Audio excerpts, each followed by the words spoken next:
Dear student, आइए देखते हैं इंटरमीडिएट इंग्लिश का थर्ड पोएम कीपिंग क्वाइट। इसका हिंदी एक्सप्लेनेशन आज हम देखेंगे। इसके कवि हैं Pablo Neruda.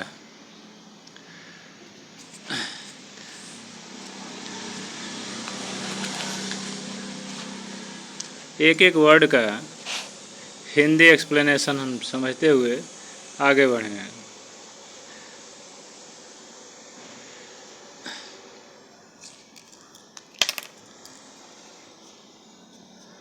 Now we will count to 12।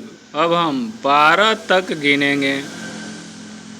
Count means गिनना, टू 12 माने 12 तक। And we will all keep still, और हम सब शांत रहेंगे। कीप स्टिल, स्टिल मीन्स होता है शांत, और कीप माने बनाए रखना, यानी कि शांत रहेंगे, यानी कि शांति बनाए रखेंगे। हम सब शांत रहेंगे। स्टिल का मतलब साइलेंस।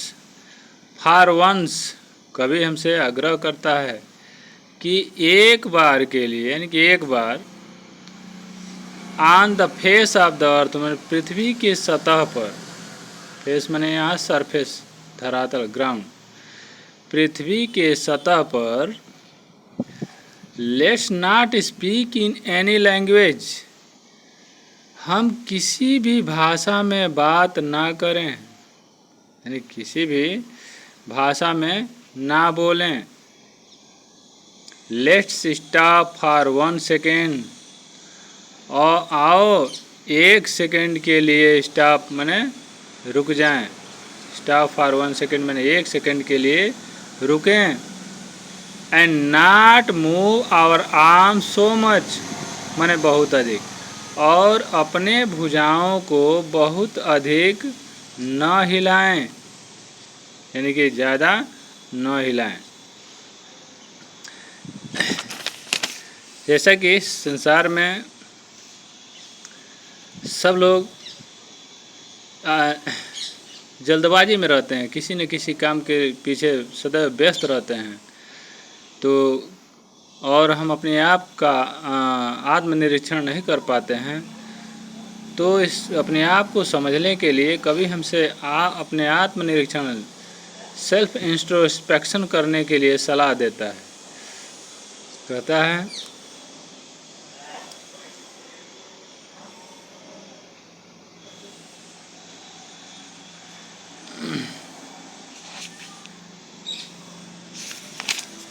स्टैंजा नंबर 2 देखते हैं। It would be an exotic moment, moment means क्षण, यह एक अनोखा, एक्साटिक माने अनोखा, विलक्षण क्षण होगा। यह एक विलक्षण क्षण होगा। किसे? What would be an exotic means, जब हम शांत रहेंगे और सभी क्रियाकलाप बंद कर देंगे, उस समय यह एक अनोखा क्षण होगा। और इसमें विदाउट रश, बिना भीड़ भाड़ के, विदाउट इंजन, बिना मशीन के शोरगुल के, बिना इंजन का मतलब यहाँ इंजन से sound creating by the engine, माने इंजन मशीन द्वारा उत्पन्न आवाज़। तो बिना शोरगुल के, इंजन के शोरगुल के होंगे। We would all be together, और हम सभी एक साथ होंगे। टुगेदर मीन्स एक साथ। और कैसे हम सब एक साथ होंगे? How will would we all be together, किस तरह से?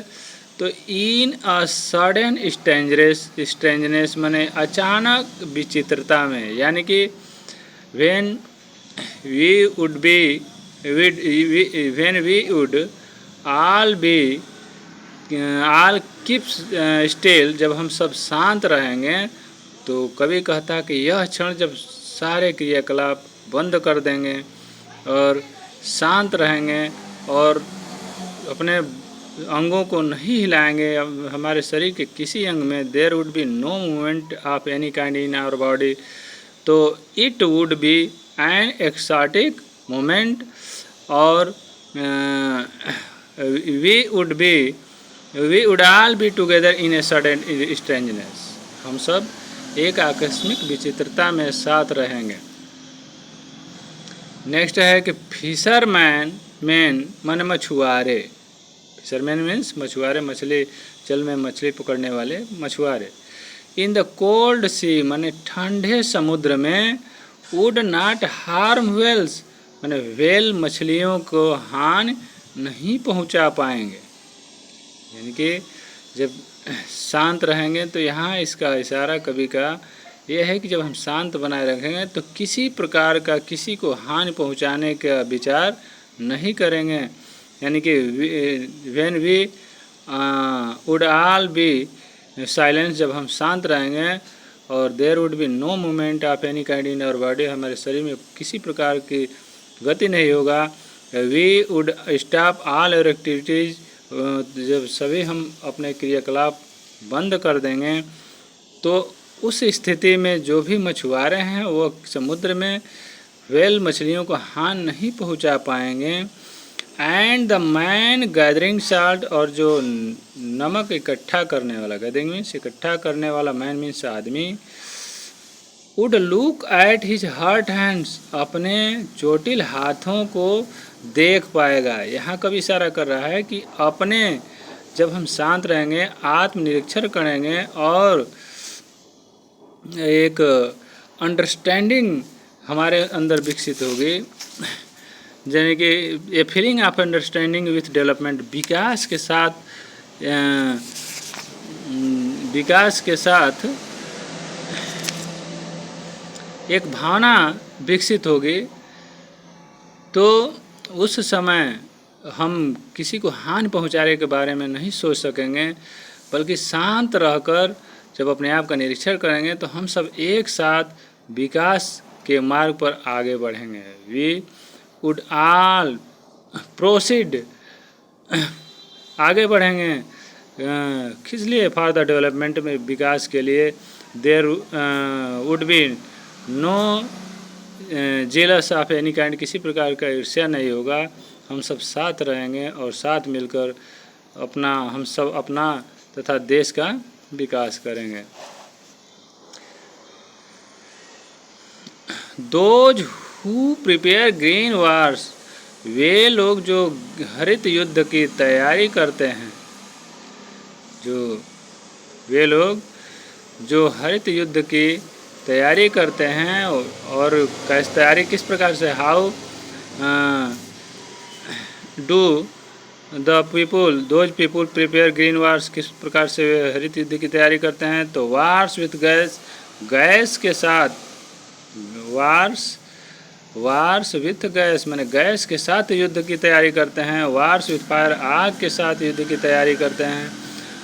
तो ऐसे युद्ध का परिणाम क्या होगा, तो दे वुड बी विक्ट्री, वे विजय तो प्राप्त करेंगे, बट विथ नो सर्वाइवर्स माने बिना किसी उत्तरजीविता के। यानी कि कहने का मतलब बिना उत्तरजीवियों के बचे हुए लोगों के विजय, यानी कि युद्ध में विजय भी प्राप्त कर लेंगे ऐसी स्थिति में, तो उनका कोई सर्वाइवर्स नहीं होगा। There would be no survivors, कोई सर्वाइवर नहीं बचेगा।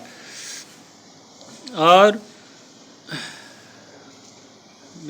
बिना उत्तरजीवियों बचे हुए लोगों के विजय यानी कि जीत, वे भी स्वच्छ कपड़े, यानी कि जो बचे हुए युद्ध के बाद व्यक्ति होंगे वे भी वुड पुट ऑन माने पहन पाएंगे, पहन सकेंगे, क्लीन क्लोथ्स माने स्वच्छ कपड़े पहन सकेंगे। And walk about with their brothers, और अपने भाइयों के साथ चल सकेंगे तथा उनसे मिल सकेंगे। Walk about with their brothers, अपने भाइयों के यानी रिश्तेदारों से भेंट कर सकेंगे, मुलाकात कर सकेंगे, उनके साथ चल सकेंगे। और कहाँ कैसे चलेंगे, हाउ वुड द सर्वाइवर्स, जो बचे हुए लोग होंगे, उत्तरजीवी व्यक्ति, बचे हुए युद्ध के उपरांत बचे हुए लोग, हाउ वुड द पीपुल या survivor after the wars would walk about with their brothers, तो they would walk about with their brothers in the shade, मैंने छाए में या छाए में यानी कि छाँव में, ओट में, छाँव में, शीतलता में अपने भाइयों के साथ चल सकेंगे, डूइंग नथिंग, कुछ भी ना करते हुए। कहने का मतलब यह है कि ऐसे लोग अपने मन से पवित्र होंगे। स्वच्छ कपड़े पहनने का मतलब वे भी शांत हो जाएंगे, उनका मन पवित्र शुद्ध हो जाएगा और वे अपने भाइयों के साथ बिना किसी भेदभाव के छाया में चल सकेंगे, यानी कि अपना जीवन शांतिपूर्वक व्यतीत कर सकेंगे। What I want should not be confused, कहता है मैं चाहता हूँ should not be confused, उसमें भ्रमित नहीं होना चाहिए। should not be confused माने भ्रमित होना, confused means होता है भ्रमित होना। और इसका मतलब ये नहीं है कि विथ टोटल इनएक्टिविटीज, संपूर्ण निष्क्रियता के साथ, विथ टोटल इनएक्टिविटीज मैंने संपूर्ण निष्क्रियता के साथ, life is what it is about, कहता है जीवन इसी के बारे में, जीवन life is what it is about, जीवन इसी के बारे में है। I want no truck with death, और ये न समझने, we do not understand that total inactivity with death, मृत्यु से है, बल्कि कहता है केवल शांत, he mean only we should be quiet for a while,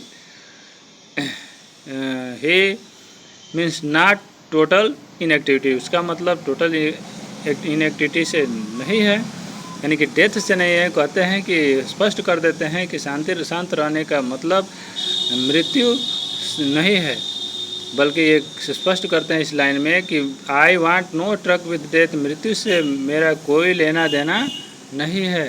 truck with मैंने किसी से संबंध होना, लेना देना होना। If we were not so single minded,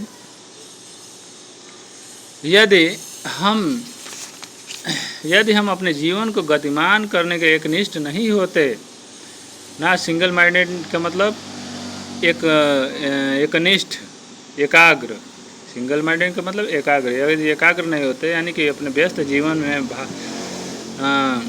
सदैव अगर फंसे रहते हैं, उलझे रहते हैं, लिप्त रहते हैं, एकाग्र नहीं होते, about keeping our life moving, मतलब अपने जीवन को गतिमान करने के लिए, तो and for once could do nothing, और फिर एक बार कुछ नहीं कर सकते,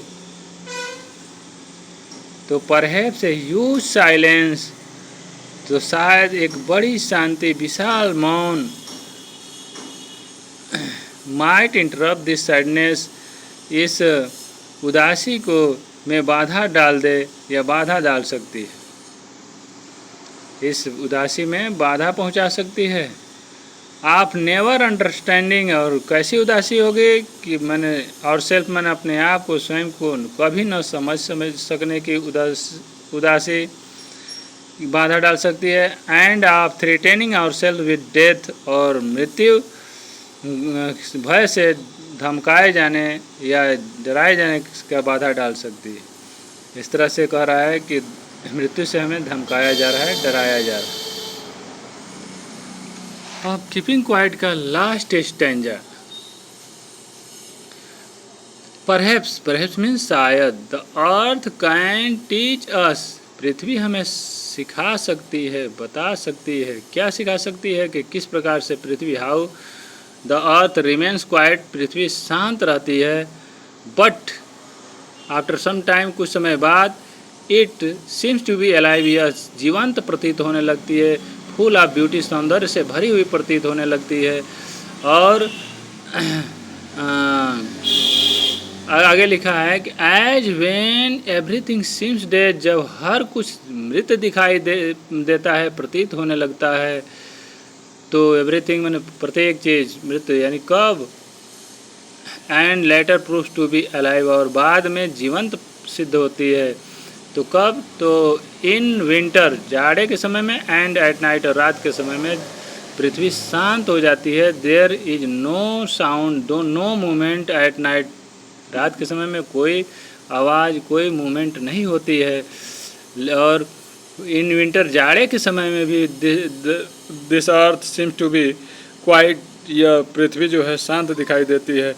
लेकिन वे after some times we can say when the sun rises, जब सूर्य उगता है तो with the rays of the sun, सूर्य की किरणों के साथ the earth seems to be alive, पृथ्वी जीवंत प्रतीत होने लगती है। फिर अब एट लास्ट में अंत में कवि कहता है now I will count up to 12, मैं 12 तक गिनूँगा, and you keep quiet and I will go, और आप शांत रहेंगे और मैं चला जाऊंगा। तो प्यारे विद्यार्थियों, आपने एक एक वर्ड का स्पेलिंग के साथ और उसके अर्थ के साथ, मीनिंग के साथ इसका हिंदी एक्सप्लेनेशन समझा है। मैं उम्मीद करता हूं कि आपको यह वीडियो पसंद आएगी और मेरे चैनल को आप सब्सक्राइब करेंगे। जय हिंद।